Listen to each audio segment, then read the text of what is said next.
Cup Series is alive and well, and it's given us thriller after thriller after thriller. This is Blaney's final shot at it. He goes up high. There's traffic low. Joey Logano steps into history. He's a three-time Cup Series champion. The NFL schedule release on Wednesday night delivered devastating news for NASCAR. Fox Sports insider Bob Pockrass revealed 5 crossover weekends where NFL games directly compete with NASCAR playoff races. This scheduling catastrophe forces fans to make impossible choices during the most critical time of NASCAR's season. The conflict dates paint a grim picture. September 21st brings the first collision when the New England Patriots face the Pittsburgh Steelers on the same day NASCAR runs at Loudon. 1 week later, September 28th, the Kansas City Chiefs battle the Baltimore Ravens while NASCAR races at Kansas. October 5th creates another dilemma with the Carolina Panthers hosting the Miami Dolphins during NASCAR's Charlotte race. October 12th intensifies the problem as the Las Vegas Raiders square off against the Tennessee Titans while NASCAR heads to Sin City. November 3rd offers the only glimmer of hope. The Arizona Cardinals play the Dallas Cowboys on Monday Night Football, allowing fans to attend NASCAR at Phoenix on Sunday, November 2nd, and still catch the NFL game at State Farm Stadium in Glendale the following night. NASCAR's playoff schedule begins August 31st at Darlington, then moves to Worldwide Technology Raceway in Madison on September 7th. The series heads to Bristol before encountering the first NFL conflict at Loudon's New Hampshire Motor Speedway. The current NASCAR playoff standings show Kyle Larson leading with 23 points after his dominating performance at Kansas in the Advent Health 400. Larson led 221 of 267 laps after starting on the pole, securing his third victory of the season. Christopher Bell sits second with 16 points, followed by Denny Hamlin with 12 points. Larson's dominant win pushed him past Bell for the top spot, heading into All-Star Weekend at North Wilkesboro. Kyle Busch proposes radical changes to NASCAR's playoff championship system. Busch said this on his Actions Detrimental podcast. So is there a speedway race in the last 3? No. Why not? Just too much by chance. We raced 6 speedway races. His vision includes a 3-race championship round featuring a super speedway. You race 6 speedway races, you race 6 road course races, you race, 8 intermediates? I tell you what, if they give us a championship round, fine.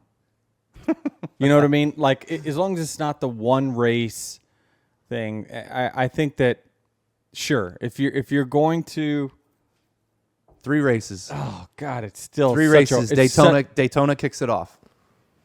I mean, in this car, only one car wrecks out of a super speedway anymore. So, like, Daytona, Texas, Homestead to finish the season. NASCAR announced the playoffs will return to Homestead Miami Speedway in 2026 as part of a new yearly rotation model. Homestead hosted the season finale from 2002 to 19 before Phoenix Raceway took over as championship weekend host in 2020. Both tracks are expected to participate in the future rotation. The sports world witnesses an extraordinary collision between NASCAR and NFL through the Tom Brady-Jimmy Johnson connection at the Indianapolis 500. The 109th running of the Indianapolis 500 on May 25th, 2025 features NFL legend Tom Brady taking a high-speed lap in the fastest seat in sports, driven by NASCAR icon Jimmy Johnson. This ceremonial ride pairs 2 7-time champions from their respective sports. "I love the Indy 500, Johnson said. There is an energy and excitement around the 500 that is unlike anything I have experienced before. Certainly, pre-race ceremonies are the ultimate racing experience that I've had outside of the car. I'm thrilled to be a part of the program and to see the stands full one more time. I'm extremely honored to come back and do it, and to be able to also share this experience with another 7-time champion." Johnson's NASCAR Hall of Fame career includes 699 Cup Series starts, 83 wins, and 7 championships, including 5 consecutive titles from 2006 to 2010. His Indy 500 experience includes a 2022 appearance where he earned Rookie of the Year honors despite finishing 28th. Brady, now a Fox Sports NFL analyst, brings his own legendary resume. 5-time Super Bowl MVP, 3-time Associated Press Most Valuable Player, 2007, 2010, 2017, and 15-time Pro Bowler. Brady joins an impressive list of celebrities who have experienced the IndyCar fastest seat in sports, including Alex Rodriguez, Lady Gaga, Diplo, John Bon Jovi, Mark Wahlberg, and Simu Liu. After giving Brady the 200-mile-per-hour experience, Johnson will fly to Charlotte Motor Speedway for his 700th NASCAR Cup Series start in the Coca-Cola 600. This creates a particularly tight schedule as Johnson finished third in the season-opening Daytona 500 at Daytona International Speedway in February. Kyle Larson attempts the double on May 25th, competing in both the Indianapolis 500 and Coca-Cola 600 on the same day. Larson's previous attempt was thwarted by weather delays at Indianapolis Motor Speedway. If successful, he'll become the first driver since Kurt Busch in 2014 to complete this feat.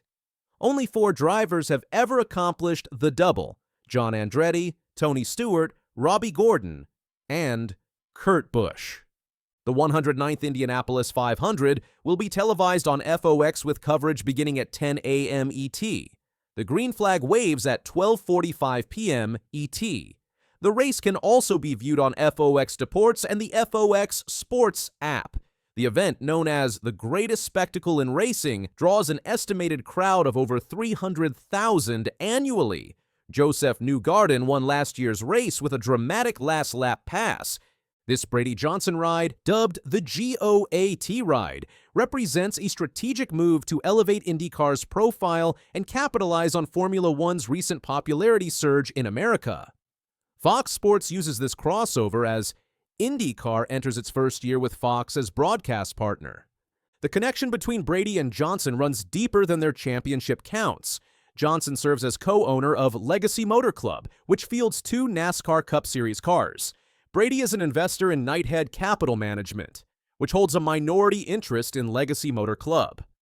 Michael Strahan, New York Giants legend and Pro Football Hall of Famer, will serve as honorary pace car driver. Strahan famously sacked Brady in the Giants' victory over Brady's undefeated Patriots in Super Bowl 42. The NASCAR Cup Series takes a break from points racing for the All-Star race at North Wilkesboro Speedway. This marks the 3rd year at the historic track, which hosted Cup races from 1949 to 1996. The Cup Series returned in 2023 for this exhibition race. Kyle Larson won the 2023 All-Star race, and Joey Logano won last year. Team-by-team analysis reveals mixed fortunes heading into North Wilkesboro. Hendrick Motorsports celebrates Kyle Larson's points leadership and his 3 All-Star wins, more than any other active driver. He needs one more win to tie Jimmy Johnson's all-time All-Star race record. Hendrick Motorsports has won a record 11 All-Star races. Chase Elliott enters 4th in points for the 2nd consecutive year. However, William Byron lost the points lead after a 24th place finish at Kansas. Byron has finished 19th or worse in both All-Star races at North Wilkesboro. Alex Bowman shows inconsistency with 3 finishes of 35th or worse in the last 5 races.